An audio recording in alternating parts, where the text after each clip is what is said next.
I had been feeling unusually drained for weeks, an exhaustion that clung to my skin like damp cloth. It started subtly, nodding off at my desk, struggling to keep my eyes open during movies I once loved, waking up groggy no matter how early I went to bed. At first, I blamed stress, blamed work, told myself I just needed rest. But then I noticed a pattern. The drowsiness always seemed to intensify after I drank the evening tea Emily made for me, without fail, every night. It felt ridiculous to suspect anything at first. This was Emily, my wife, the woman who used to run her fingers through my hair and tell me I was her piece. But doubt, once planted, has a way of growing fast and without permission, and the Emily I once knew had begun to fade. In her place was someone distant, clipped in tone, cold where she used to be warm. Her touch lacked softness. Her smiles felt rehearsed.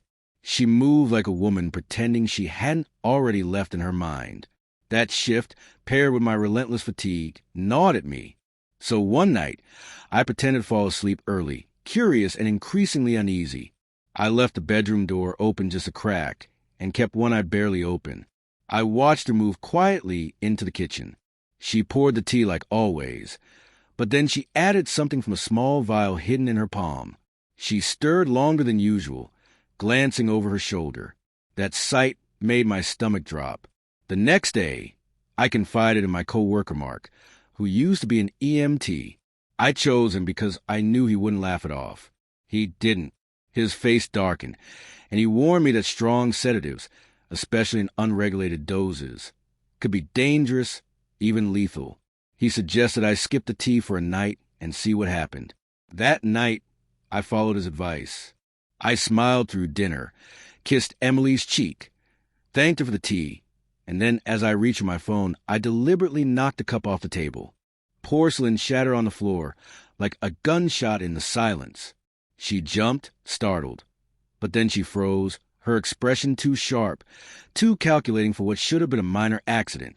"You didn't even take a sip," she said softly. I forced a light laugh. It was too hot. I knocked it over by accident. I knelt down with a towel, pretending to clean while watching her feet. She didn't move, just stood there, watching me, her breath tight and measured like she was weighing her next move. The air had changed. Something unspoken passed between us. I knew then that she sensed it too. The truth was rising between us like smoke, and there was no putting it back. Later that night, I pretended to fall asleep again. Around 11 p.m., I heard her on the phone, whispering in the kitchen. Her voice was low, but clear enough through the cracked door. "It's not working." He was getting suspicious. My blood ran cold. This wasn't paranoia. This wasn't a bad dream. It was real.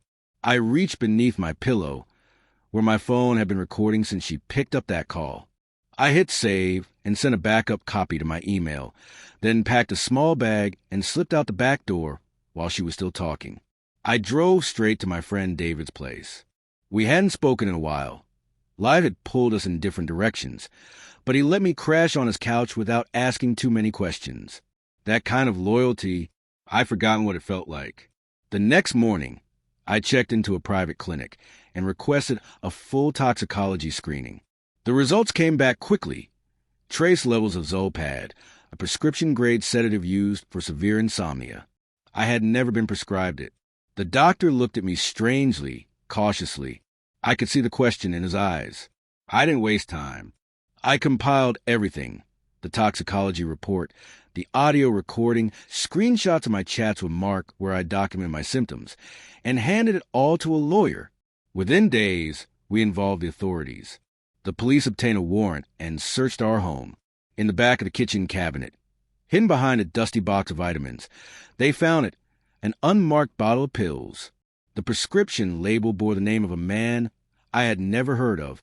When confronted, Emily tried to lie, but the weight of the evidence bore it down like a tidal wave. Eventually, she cracked. Through tears that felt more manipulative than remorseful, she admitted what she'd done. She'd been drugging me, subtly, gradually, not to harm me permanently, but to keep me out cold, to sneak out at night, to be with someone else. A man I didn't know, someone she didn't even bother to hide. Well, once I began to unravel the truth, the betrayal didn't just cut, it gutted. But strangely, once it was all in the open, I didn't feel devastation. I felt relief. I hadn't lost my mind. I wasn't being irrational or paranoid. My instincts had been screaming for weeks, and I had finally listened. I had protected myself before things could spiral into something irreversible. Emily was arrested, charged with reckless endangerment and prescription fraud. I filed for divorce before she even had time to call her attorney. But of all the moments in that long unraveling, there's one I always return to. The second I tipped that tea onto the floor, her reaction wasn't surprise. It was fear. It was calculation. She knew that was the moment it all cracked open. She realized I was waking up, and I realized she was dangerous.